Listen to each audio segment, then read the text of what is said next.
I heard the knock before I saw their faces. Two shadows on the frosted glass, familiar in shape, foreign in presence. I knew it was them. I'd been expecting this moment for 10 years, though I never admitted it out loud. When I opened the door, my mother's lips trembled. My father stood stiff, rehearsed apology ready in his throat. They didn't get to say it. "Where is our grandchild?" my mother demanded, skipping right past guilt, straight to entitlement. The audacity almost made me laugh, but I stepped aside silently. Let them walk into the world they tried to erase. Back then, I was 22, fresh from law school interviews, carrying a secret heavier than my textbooks. I hadn't even practiced how I'd tell them. I just walked into the house, stomach tight, hands shaking. My mother didn't ask questions. She looked once at the small curve beneath my shirt and exhaled a cold, deliberate breath, like she was releasing me from some imagined contract. My father's voice was the sentence, "If you walk out that door with that child, you are no daughter of mine." I walked out.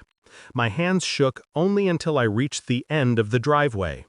After that, they were steady for the next decade. The betrayal.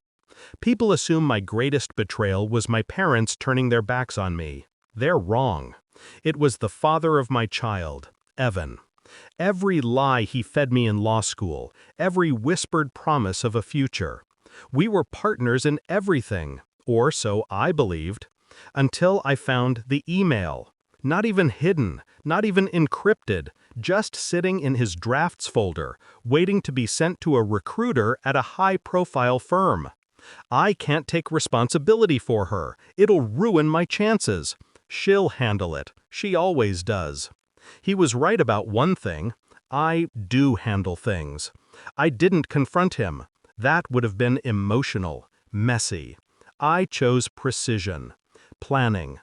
The same week he accepted an offer in another state, I began constructing the legal noose he'd eventually hang himself with.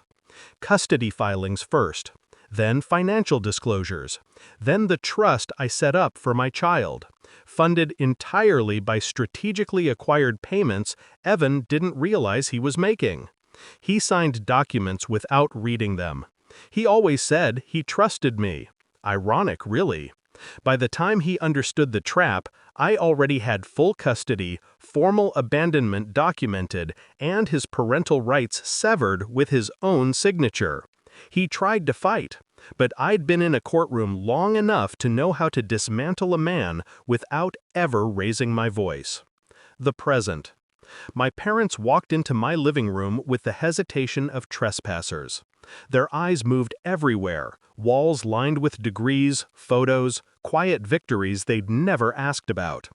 And then they saw her, my daughter, 10 years old, sharp-eyed, composed, reading a thick mystery novel like she'd written it herself.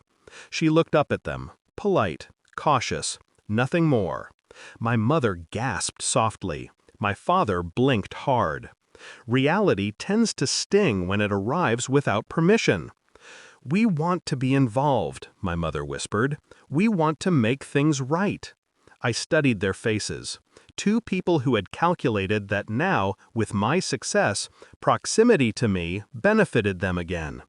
"You disowned me," I said. "There's no place for you in her life."